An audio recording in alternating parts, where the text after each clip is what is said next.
उत्तर प्रदेश के एक छोटे से गांव के पास एक प्राचीन महल स्थित था जिसे लोग भूतिया महल कहते थे। यह महल जो कभी राजा प्रताप सिंह का निवास हुआ करता था, अब खंडहर बन चुका था।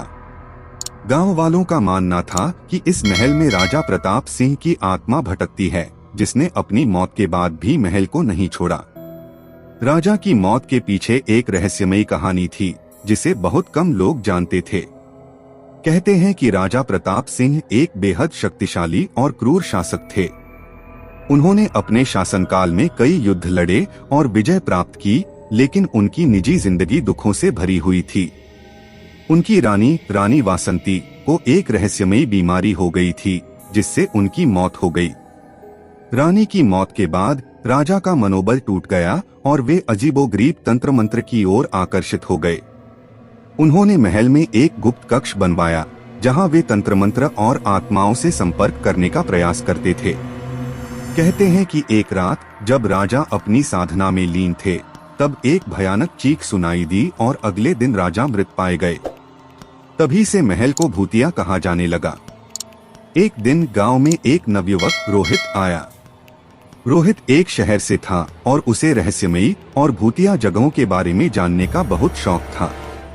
उसने गांव वालों से महल की कहानियां सुनी और महल के रहस्य को जानने की ठान ली। गांव वालों ने उसे बहुत मना किया, लेकिन रोहित नहीं माना। वह रात को महल में जाने का निर्णय कर चुका था। एक अंधेरी रात जब पूरा गांव सो रहा था, रोहित ने अपनी टॉर्च, कैमरा और कुछ जरूरी सामान लेकर महल की ओर प्रस्थान किया। महल के पास पहुंचते ही उसे एक अजीब सी ठंडक महसूस हुई। महल की टूटी फूटी दीवारें और दरवाजे किसी भूतिया फिल्म के सेट जैसे लग रहे थे। रोहित ने हिम्मत जुटाई और महल के भीतर कदम रखा।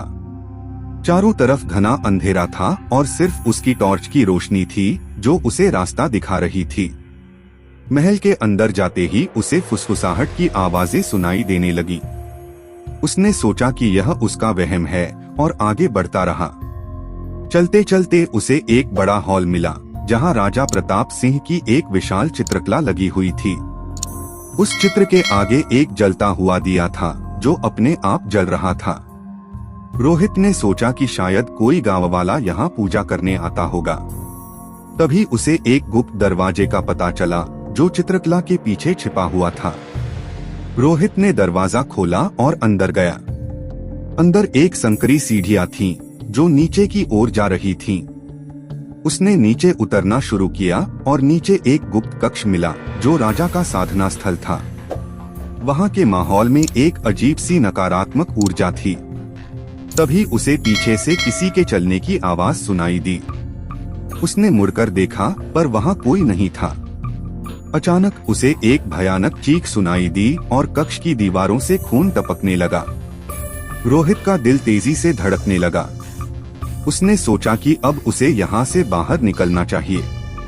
वह तेजी से सीढ़ियां चढ़कर बाहर की ओर भागा। बाहर आकर उसने देखा कि महल के दरवाजे अपने आप बंद हो चुके थे। वह दरवाजा खोलने की कोशिश करने लगा, लेकिन दरवाजा नहीं खुला। तभी उसे राजा प्रताप सिंह की आत्मा दिखाई दी। राजा की आंखों में भयानक क्रोध और पीड़ा थी। आत्मा ने कहा, तुमने मेरे साधना स्थल में प्रवेश करके बहुत बड़ी गलती की है। अब तुम यहाँ से बाहर नहीं जा सकते। रोहित ने भगवान का नाम लेकर प्रार्थना शुरू की और तभी दरवाजा अपने आप खुल गया। रोहित तेजी से बाहर भागा और गांव पहुंचकर सारी घटना गांव वालों को बताई। गांव वालों ने उसे समझाया कि वह महल सच में भूतिया है और वहां कोई नहीं जाता। उस रात के बाद रोहित ने फिर कभी उस महल की तरफ नहीं देखा और गांव वालों ने भी उसे कभी वहां जाने नहीं दिया। भूतिया महल की कहानियां और भी भयावह हो गईं और लोग वहां जाने से डरने लगे। उस महल में अब भी राजा प्रताप सिंह की आत्मा भटकती है, जो अपनी पीड़ा और क्रोध के साथ अजनबियों को सजा देने के लिए तैयार रहती है।